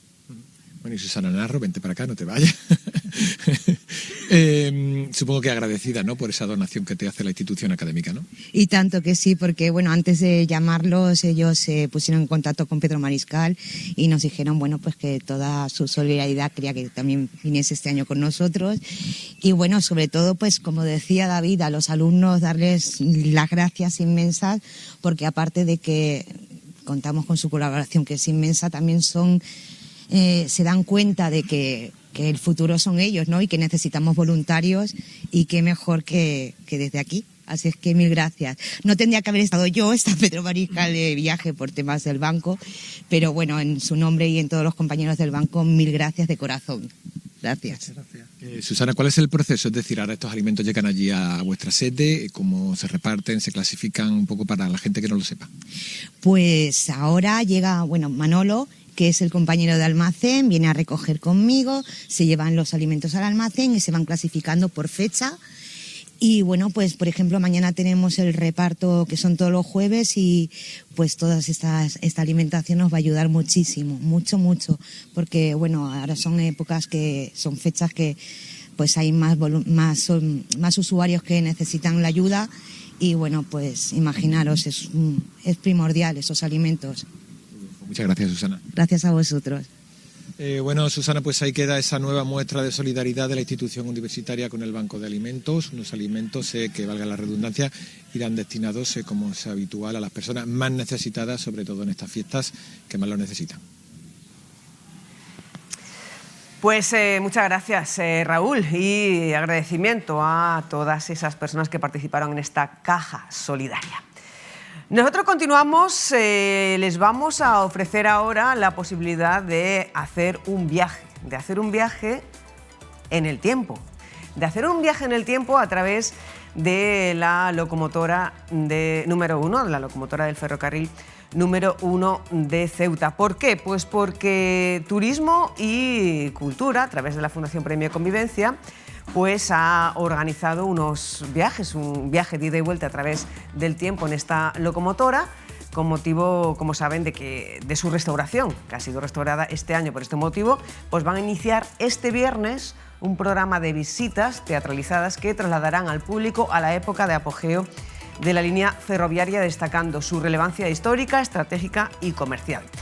Gabriel Fernández Ahumada, que es director del contrato de restauración y puesta en valor de la locomotora y también de su tender. Muy buenos días. Técnico de patrimonio. ¿Qué significa este viaje al pasado a través de la locomotora número 1? Pues bueno, primero pone en valor, como bien has dicho, el trabajo realizado durante este año, ¿no? Un trabajo que como bien dice, ha puesto en valor, hace visitable la locomotora número 1 y su tender. Agradecer a la Consejería de Turismo y particularmente al director general de la misma, Juan Antonio Hidalgo, por su agilidad, puesto que, ya digo, esto fue una cosa rápida. Teníamos 6 meses de plazo de ejecución, se terminó en 5 y medio. Y de hecho terminamos tan pronto las labores, digamos, técnicas con la propia locomotora que las visitas estatalizadas han llegado tarde, entre comillas, pero es que había que buscar unas fechas adecuadas. Y qué mejor fecha, sobre todo si queremos también que se vaya en familia, que en las que se nos avecinan, ¿no? Ya desde este fin de semana vamos a tener la posibilidad de visitarla. Con un microteatro, con un microtaller también, en horarios de mañana a las 12, por la tarde tenemos a las 6 y por la noche lo tenemos a las 8 de la noche, tanto sábados como domingos, de manera que este fin de semana son 6 sesiones y el fin de semana siguiente, en plena fiesta, en plena Navidad, el 27 y 28, también tenemos la posibilidad de ir a las 12, a las 6 y a las 8 de la tarde, tanto el 27 como el 28. Nuestra intención presentar, sí, los trabajos técnicos, pero de una manera divertida. Así que, por un lado, para que no sea siempre el pesado del Gaby el que está contando las cosas del patrimonio, empezaré a hablar un poquito de lo que allí se ha realizado, el tiempo de ejecución, el dinero que se ha invertido, pero acto seguido llegan los protagonistas, así que haciendo un poco spoiler, ¿no? Adelantando un poco el guión, aparecerá un fogonero. Y este fogonero pues preguntará por su niña pequeña, que es la locomotora. Y ahí entraremos. Tenemos unos vídeos, a ver si podemos ver esos vídeos que van a aparecer en esta visita teatralizada. Sí. ¿Cómo empieza todo? Pues empieza precisamente con vídeos de cómo estaba la locomotora, unos vídeos de 1967, de una película que se llama La casa de las mil muñecas, donde, ya te digo, a la forma de una conferencia habitual, puesto que también había que pensar cómo íbamos a mover el grupo dentro de la estación. El grupo empieza sentado viendo imágenes de nuestra ciudad de los años 60, ya digo, además de películas. Acto seguido, pues una serie de fotografías delante y después, hasta que aparezca, como te decía, el fogonero. Fogonero que misteriosamente, no vamos a adelantar de dónde sale, pero misteriosamente aparece 100 años después por la estación que era su lugar de trabajo y preguntando por su locomotora. Acto seguido pasaremos a otro espacio donde el propio fogonero nos va a ir contando la historia de la línea férrea. Pasamos a la locomotora propiamente dicha, a la parte frontal de la misma, y lo hemos ido haciendo así como por espacio. La idea, meter la iluminación a la locomotora. Está feo que lo diga, pero va a haber vapor, va a haber humo. Sí, la idea era a una escala muy pequeña, es un microteatro, hay que decirlo, pero a través de este actor, pues irnos moviendo de la locomotora. Una vez que volvamos y que nos haya contado su experiencia como fogonero y demás, pasamos a estar en manos de un cartero. Y es que, fíjense que la elección de los personajes principales de este teatro no es baladí. Un cartero nos puede decir quién se escribía con quién, la censura, que la había tanto en tiempo de la República como en tiempo de la dictadura. Y además que la vida útil de la línea férrea coge ambos periodos. La idea sobre todo es que sea divertido, ¿no? Terminamos además con la posibilidad de que los asistentes pues rellenen una postal que se ha hecho de proceso para este evento, basada en los cuadros de Bertucci, y que esa postal pues la puedan enviar, cual postal que compramos, a la antigua. Y personalizada. personalizada con tu sello antiguo y con el matasellos del ambulante postal que tenía el propio tren. Hemos hecho un trabajo de investigación también arduo para que, por un lado, lo que se esté enseñando o que se esté mostrando en los guiones y los comentarios sea veraz, sea real, aunque es verdad que queremos que sea también divertido, ¿no? Ya te digo que este fogonero fue al servicio hace 100 años y su mujer tenía razón cuando decía que tardaba mucho en ir al baño. Así que, partiendo de ahí... ¿Y quién es el fogonero? El fogonero es un actor que bueno, viene a través de la empresa Arqueodidad, que es una empresa que además ya ha trabajado con nosotros en la ciudad. Muy interesante porque creo que este mismo fogonero es el que hace de Carlos III en El Escorial. Como vemos en algunas imágenes, esto es el Palacio de la Alameda, perdón, el Castillo de la Alameda de Osuna. Y hemos querido también acudir, fíjense, esta imagen es maravillosa, ¿no? La caracterización es que el propio Carlos III. Ya digo, Guillermo, que es como se llama este actor, tiene muchísima experiencia. La propia empresa, como te digo, de las punteras en Madrid. Esta visita que vemos ahora mismo en televisión la vende la Comunidad de Madrid como atractivo turístico dentro de su página web. Así que bueno, nos pusimos en contacto con ellos. Ya te digo que hemos tenido algunas relaciones. Como vemos aquí en el yacimiento de la Cabilda, un yacimiento visigótico, muy atrevidos también, de hacer teatros en yacimientos muy antiguos. Los tuvimos aquí hace mucho antes del COVID para la Basílica Tardorromana. Estuvimos haciendo rituales de enterramiento, recuerdo. La idea, traernos de lo mejorcito que hay ahora mismo a nivel nacional en temas de difusión y visitas teatralizadas. Gente que ya te digo que tiene una experiencia desde presentar el Panteón de los Albas en Loeches, en Madrid, con Plutum, El Escorial, como te decía, y que esperemos que sea divertido, que sea agradable, que aprendan, pero sobre todo de calidad, ¿no? Como vemos aquí, la idea era traernos actores, ¿vale?, muy formados y que sobre todo tengan experiencia en esto de la transmisión del patrimonio. Diego Martín Puig, que es consejero delegado, CEO de Arqueodidad, Arqueología y Didáctica, la empresa que va a llevar a cabo esta teatralización. Buenos días. Hola, buenos días. ¿Qué tal? Muchísimas gracias por atendernos. ¿Cómo se ha preparado esta iniciativa, esta teatralización del fogonero? Bueno, gracias a vosotros por tenernos en cuenta.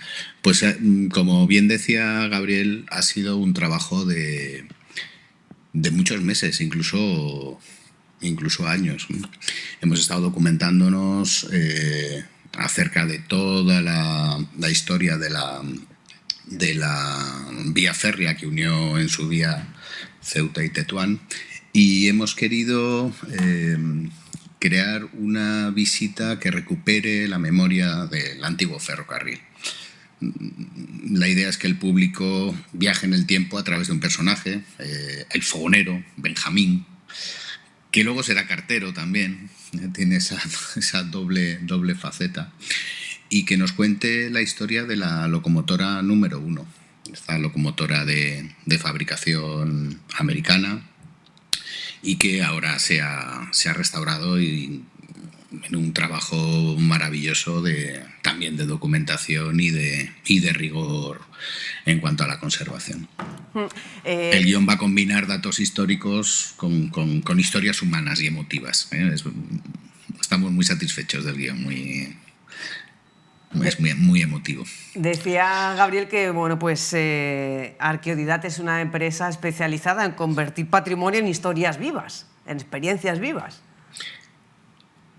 Sí, nuestra metodología intenta mezcla el rigor histórico con una narrativa teatral y también que permita una participación activa, porque el público no solo escucha, buscamos que se implique, que recuerde, que imagine, que cree, porque con el microtaller que cierra esta experiencia, pues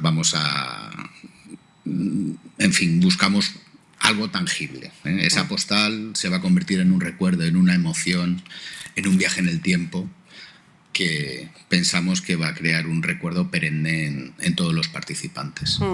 ¿Cuál va a ser tu papel en esta actividad, Gaby? Pues mi papel básicamente es el mismo pesado de siempre, que empieza a contar lo nuestro trabajo, y entonces llega Benjamín y me corta, porque claro, usted viene a ver una visita, pasa al interior de la estación, lo sentamos, le presentamos un poquito qué es lo que se va a hacer y por qué, ¿no? 4 imágenes de la estación, incluso de la locomotora, como te decía, antigua. Hemos visto unas imágenes en blanco y negro con el Mariscal Petén cogiendo el tren. Muy poquito, hasta que Benjamín me interrumpe porque está buscando su locomotora. A partir de ahí nos ponemos en manos de ese viaje en el tiempo, de la mano de Benjamín y de Arqueodidad. Y sí, es verdad que lo que comentaba Diego, incluso mucho antes de la restauración de la locomotora ya habíamos hablado de la posibilidad de hacer esta visita de muchas maneras, ¿eh? Este es el resultado final, esta es la adaptación. Claro. ¿Y cómo se consigue o cómo se construye ese punto de vista narrativo y sobre todo el emocional? Bueno, pues hay que tener rigor, desde luego, porque el problema es caer en lo fácil, entonces lo primero que tenemos es que tener en cuenta el rigor histórico y una narrativa escénica y esa participación activa. Yo creo que también es la experiencia. Al final es un poco el querer que la gente salga diciendo ahora entiendo por qué este lugar importa. Que entiendan que el patrimonio no es pasado, sino que es una herramienta para construir pues nuestra comunidad, nuestro presente también, ¿no? Entonces, bueno, creo que debemos de tener esas ideas muy claras para que luego el resultado final sea divertido, sea riguroso y que sea significativo. Que no sea algo, bueno, pues hicimos esto y vamos a... No, sino... Queremos que se hable de ello, ¿no? Y eso es un poco nuestro planteamiento siempre, ¿no? El hacer algo que nos gustaría a nosotros recibir, en lo que a nosotros nos gustaría participar. ¿Qué significa? Claro, el equipo pues, es amplio. ¿Qué significa, Gaby, la locomotora número 1? ¿Por qué hay que difundir este...? Hombre, principalmente por su singularidad. Y cuando digo singularidad es que a día de hoy es el único elemento del patrimonio industrial de la ciudad que se puede visitar. Yo siempre en mis visitas, que intento también mezclar un poquito y que la gente piense, hay otras máquinas de vapor en la ciudad, sí, en mitad de una rotonda en el puerto. No se puede visitar, está relativamente bien conservada, pero desde luego no tiene el empaque de la locomotora y su historia, claro. Aquí vemos a Mariscal Petén, primo de Rivera y Franco, cogiendo el tren. Hay que decir que aquí era el mando de la Legión, era el coronel. Muy interesante. Y fíjate, al hilo de lo que decíamos antes de la preparación, y esto sí que aprovecho públicamente para echarle flores a Diego, la búsqueda en mercadillos de gorras originales de la Renfe, de la época, trajes adecuados, silbatos, que no es tan fácil encontrar un silbato de... ¿Y se han encontrado, no? Sí, los tenemos ya todos preparados. El Atreso lleva aquí ya más de 20 días, vino por correo, e incluso una bandolera original de correos, de la época. Lleva una preparación, un cariño, es verdad que nos gusta mucho el trabajo, que la investigación es enorme, pero que el objetivo último, aparte de lo que, como bien dice Diego, es que se hable, sobre todo es que la gente disfrute. Yo no quiero que la gente salga de allí siendo un especialista en la locomotora, pero que sí que sepa que eso es nuestro. Y aprovecho la coyuntura en la que estamos para decirte la frase que le decía a los compañeros trabajadores de Ecoservicios, que fue la empresa adjudicataria, que lo hicieron muy, muy bien. Yo recuerdo uno de los primeros días en los cuales decíamos, chicos, digo, aquí estamos trabajando para que nuestros hijos le cuenten a nuestros nietos lo que hicieron sus abuelos. Creo que eso lo dice todo, ¿no? Primero, la motivación del trabajador era total y es que es nuestro objetivo. Importante, Gaby. ¿A quién va dirigido o dirigida esta actividad y cómo pueden inscribirse? Dirigido a todos los vecinos, a todo aquel que esté interesado en pasar un buen rato. Aprendiendo patrimonio, sí, pero pasar un buen rato. Medios de inscripción, Principalmente el correo electrónico, es el más efectivo. correo@premioconvivencia.com. ¿Vale? Nosotros la atendemos, máximo tardamos 24 horas en contestar, con la admisión o no. Hay que recordar, las visitas son el 19, el 20, el 21, el 27 y el 28, pero el 19 es exclusiva para las autoridades. Queremos una presentación oficial para los medios de comunicación. Con lo cual quedan 20, 21, 27 y 28. Son 6 visitas este fin de semana y otras 6 el fin de semana. ¿Y cómo vamos de reservas? Pues mira, venía un poco agobiado porque hasta antes de venir estaba contestando correos y demás. Este sábado por la mañana todavía quedan, el domingo está completo, el sábado del 27 por la mañana completo, pero quitando la del domingo 28, todas las demás ya hay inscripciones a más de la mitad. Sí. Pues no lo dejen pasar, si están interesados en participar de esta experiencia viva, de este viaje al pasado vivo, y pueden ponerse en contacto con ese correo electrónico, también con el número de teléfono 956-510-933. Diego, antes de despedirnos, ¿quieres compartir con nosotros alguna de esas historias, de esas emociones que va a poder disfrutar el participante en la actividad? Bueno, estará Bertucci, por ejemplo, tendremos una costurera que vive en Tetuán y que viene cada cierto tiempo a Ceuta. Tendremos a un niño soñador que cumplirá sus deseos. Tenemos un soldado que añora su casa. Va a ser emotivo, de verdad. Yo no me lo perdería si dentro de todas las opciones que hay en Navidad, pues podemos o queremos vivir un momento de aprendizaje, de diversión y de recuerdo.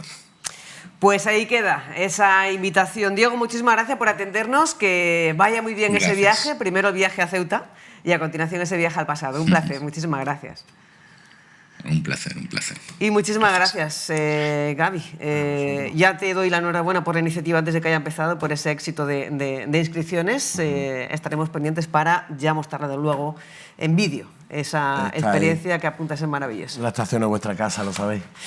Muchísimas gracias por esa invitación y felices fiestas. Igualmente, Susana. Y vamos con otra experiencia navideña en la que van a dejar los diferentes belenes vivientes. Nos vamos al Teatro Auditorio del Rebellín. Alicia Urbano ya anunciaba que iba a haber un ensayo del Colegio San Agustín. Muy buenos días de nuevo, Alicia. Muy buenos días, Susana. Estamos aquí en el interior del Auditorio del Rebellín. No podemos hablar muy alto porque no queremos despistar a los pequeños artistas. Los alumnos de 5 años del Colegio San Agustín que actúan esta tarde en la muestra de belenes vivientes organizada por la Consejería de Educación y Cultura. Están ensayando. Llevamos aquí un ratito y la verdad es que lo están haciendo muy bien. Son textos largos, vocalizan muy bien. Vamos a hablar con su maestra, con Silvia, para que nos cuente un poquito cómo está haciendo este ensayo. No tenemos más remedio que interrumpirla. Silvia, muy buena, buenos días. ¿Qué tal? Buenos días. ¿Cómo está yendo el ensayo? Bueno, pues la verdad es que muy nerviosos porque no se aprecia el trabajo que esto lleva detrás. Es que llevamos un mes trabajando en clase y en el salón de actos del colegio, claro que es más recogido. Ahora se ven aquí en esto tan grande y como que se pierden ellos un poco. Entonces, es la pena que nos da que no se aprecia el trabajo que esto lleva. Pero bueno. Nosotros llevamos aquí ya un rato desde que habéis empezado desde que habéis empezado vosotros y lo comentaba ahora en la presentación, son textos largos, se lo saben muy bien, vocalizan muy bien.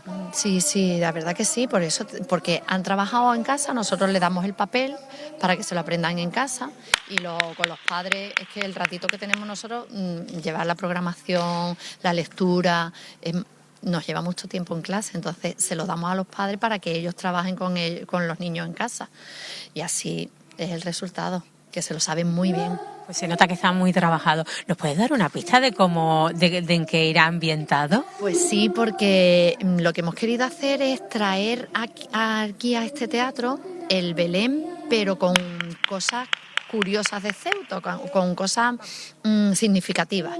Por eso en el escenario antes ha salido la Casa de los Dragones, la Mujer Muerta, el Hércules, y luego ellos, las ofrendas que traen los pastores, son cosas, ya te digo, significativas de Ceuta. Muy típicas. Muy típica, muy típica. Los pasteles de la africana o el oro del rey Melchor lo trae de la joyería Blanco, los helados de la Golosa, en fin, cosas que ya te digo que a la gente, los corazones de pollo, los camperos, que son tan típicos de aquí de Ceuta, hemos querido traer, ya te digo, cosas así, algo más innovador que no el Belén de todos los años, que mi compañera y yo ya estábamos un poco cansadas del mismo. Mezclar la tradición con aquello con lo que todos nos vamos a sentir identificados. ¿Cómo lo están llevando ellos? Porque son muy pequeñitos en realidad. Ellos la verdad que hasta esta tarde no se van a dar cuenta cuando los padres estén ahí en el patio de butaca. Será cuando ya les entre el...